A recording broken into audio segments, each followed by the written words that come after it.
Olá, estamos aqui no vídeo 3, não, no vídeo 2 do módulo 3. É uma confusão mental, pessoal.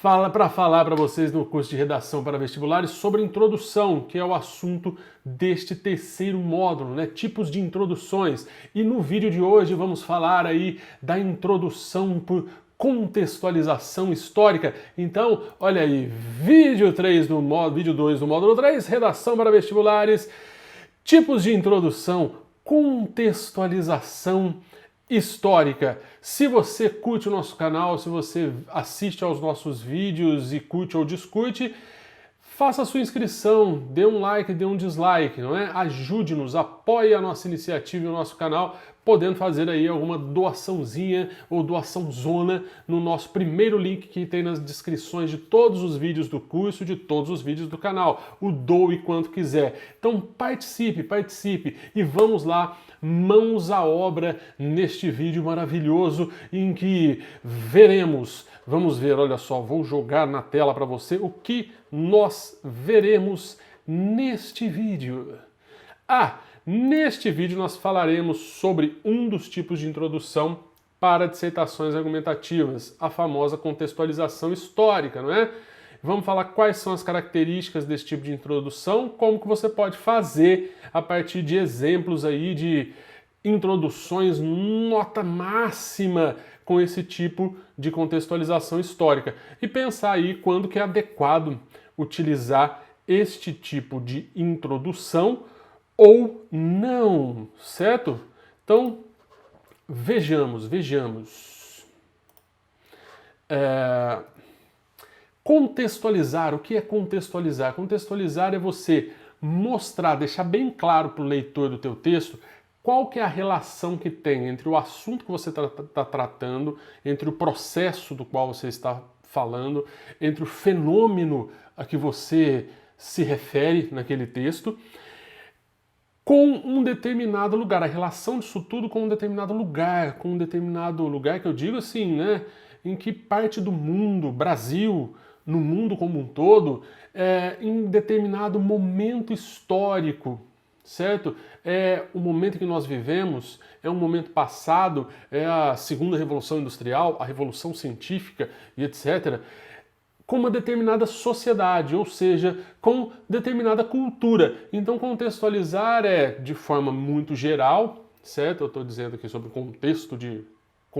sobre o conceito de contextualizar, é você relacionar aquilo do que você está falando com um momento, um lugar, uma cultura, uma sociedade específica, porque aí aquilo vai ter explicações e relações mais específicas quanto, né, ao seu fenômeno, ao seu processo, aquele assunto. É mostrar como que isso ao longo do tempo, pode ser também, não é, contextualizar, mostrar como que ao longo do tempo uma situação que era de determinada forma passou e se encontra, se transformou e se encontra de outra forma hoje, ou persiste, manteve-se ao longo do tempo. Isso também é contextualizar um assunto. A partir disso, dessa contextualização, você explicita, você deixa claro para o seu leitor que aquele assunto é importante de ser tratado, tá bem? A introdução por contextualização, ela tem que fazer aquilo que nós já falamos naquele primeiro vídeo deste módulo, né, do módulo 3 sobre introduções, na introdução como um geral. Você tem que apresentar o tema, a pessoa tem que identificar o tema, saber qual que é a sua tese e por que pontos você vai passar. Então, a introdução por contextualização histórica, ela tem que fazer esse movimento, tá bem? E ela pode fazer esse movimento em geral, também pode haver variações, mas vou te passar duas formas e que, em geral, ela pode fazer isso e que funcionam muito bem para o seu texto ter uma nota excelente. Quais são essas duas abordagens da contextualização histórica que são possíveis? Primeiro, você tratar da evolução histórica daquele assunto, daquele problema, daquela situação, daquele fato, daquele tema. Ou você fazer o segundo jeito aí, né, a segunda abordagem, que é focar apenas na sociedade ou no contexto atual relacionado àquele assunto. Então, né? Duas formas. Primeira, evolução histórica, como que aquilo desenvolveu ou se mantém, e foco no atual.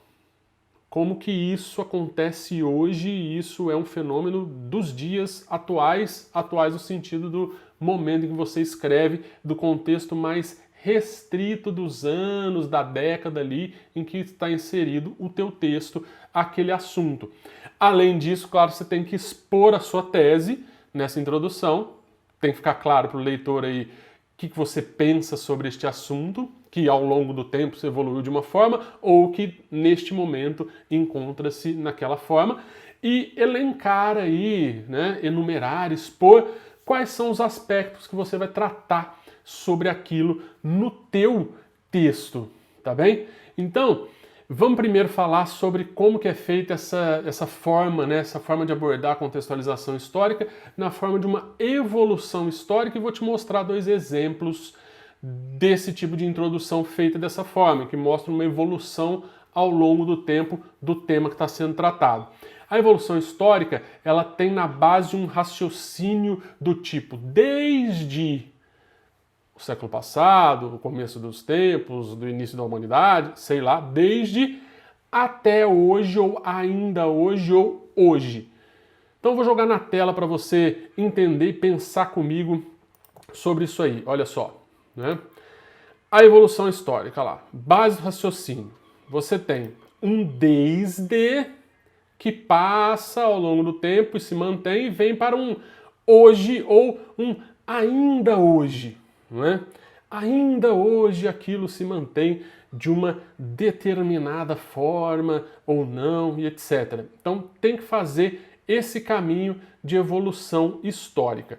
Olha só o exemplo, o primeiro exemplo que eu jogo na tela para você, um texto do Enem de 2017, faltou ali um zero no 2017, Enem 217, já pensou? Seria excelente. Do Marcos Vinícius Monteiro de Oliveira, lá do Ceará, né?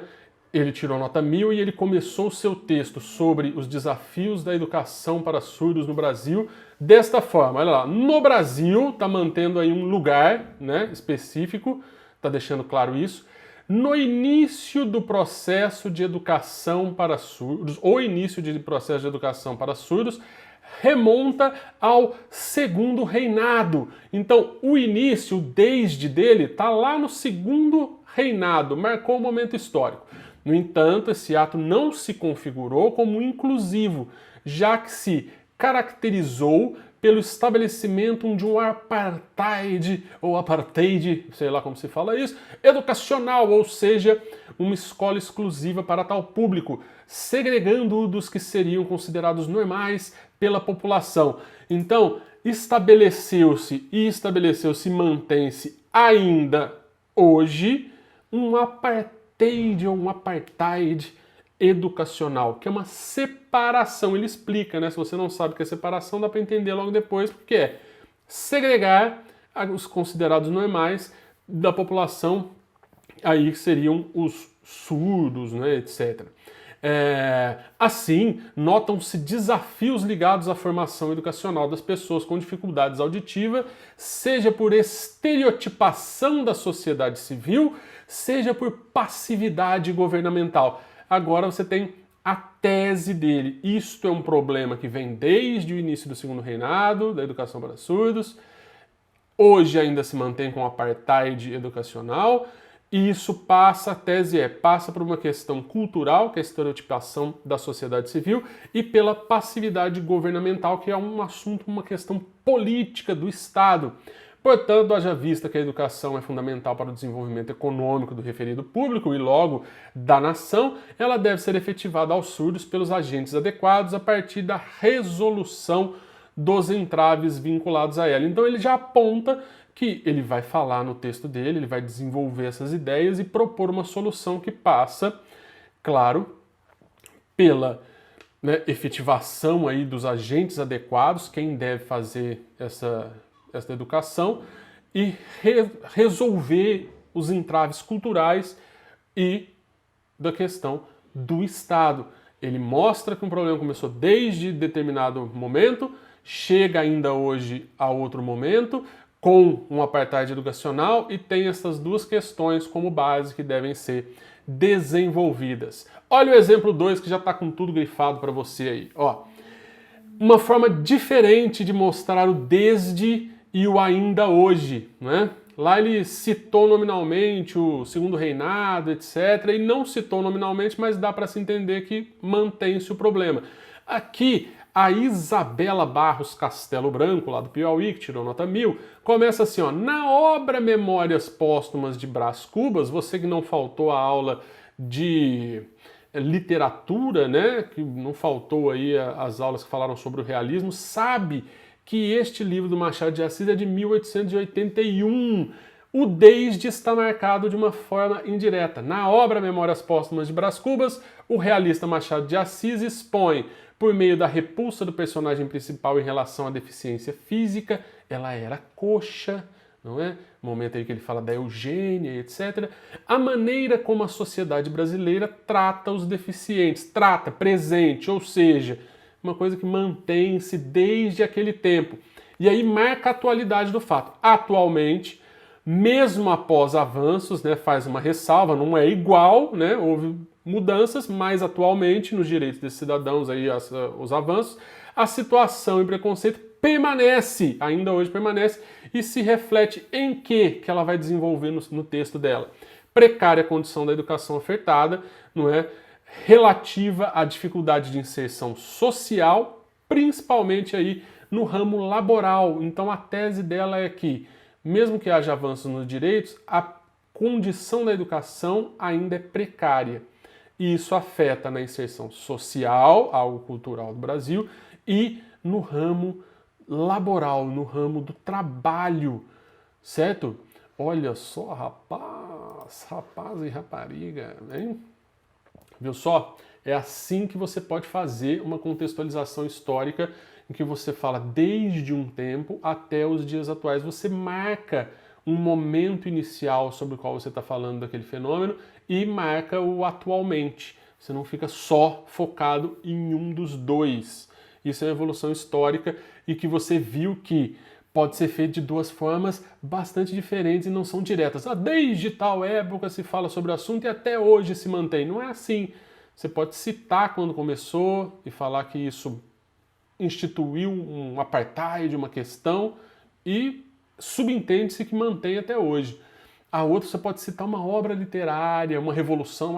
Na revolução científica as pessoas passaram a um texto nota 1000 deste tema, do tema do Enem 2018, que a candidata que tirou nota 1000 começou assim, né, falando da revolução científica, para falar da manipulação dos dados. Revolução científica é mais antiga do que o momento atual. Então você pode trazer esta evolução histórica, não é, para o seu texto.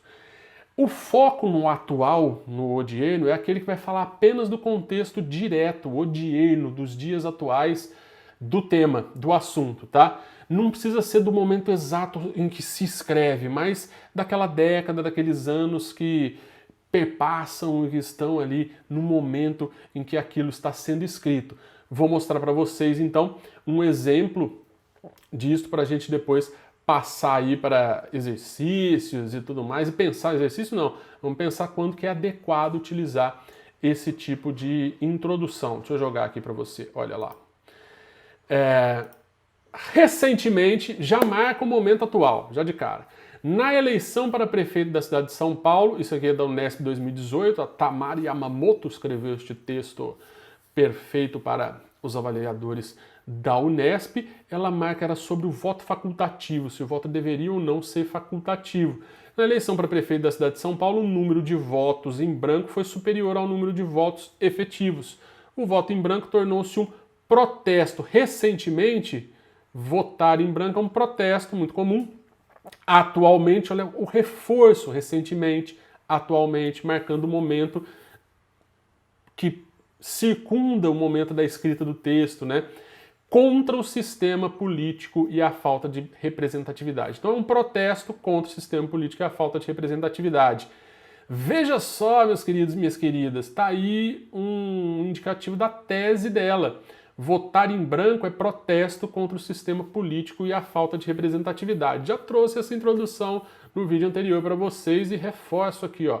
Essa forma de protesto, por sua vez, suscitou debates acerca da obrigatoriedade dos votos. Fica claro qual é o tema do qual ela está falando. De como ela interfere na democracia. Apesar de muitos fatores indicarem que o voto facultativo seria democraticamente mais correto, o voto facultativo seria mais correto, tá aí a tese dela, o Brasil ainda mantém sua obrigatoriedade, ou seja, é obrigatório atualmente, recentemente, mantém-se algo no momento atual, evidenciando aí o Estado autoritário e uma democracia fajuta. Rapaz, ela é forte aqui na argumentação sobre a fajutice da democracia brasileira, né? Uma opinião polêmica, uma opinião forte da Tamara e que ela introduz muito bem. Vamos falar então sobre quando é adequado utilizar aí a introdução por contextualização histórica. Em temas que tratem de assuntos como temas que falem de fenômenos ou de processos que ocorrem desde muito tempo, não é?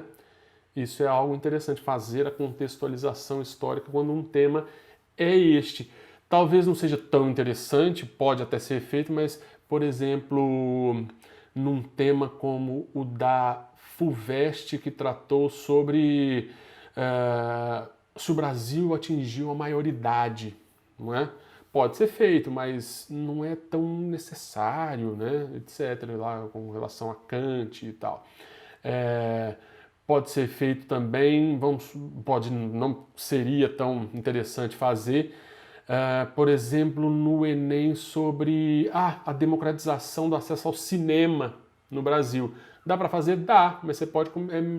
talvez seria mais interessante começar o texto fazendo uma citação sobre o cinema, citando uma obra, um filme, etc., e não falando que atualmente, etc., ou no passado.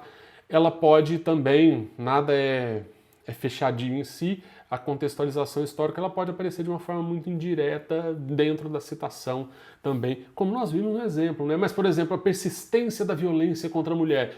Poxa, tá na cara que contextualização histórica, falar desde até os dias de hoje, é algo interessante para se fazer nessa introdução.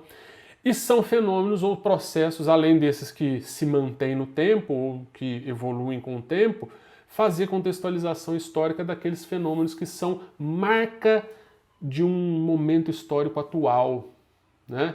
Então, por exemplo, a perda do valor da amizade com as redes sociais, a violência por fatores religiosos, bem que isso já existe há muito tempo, não é?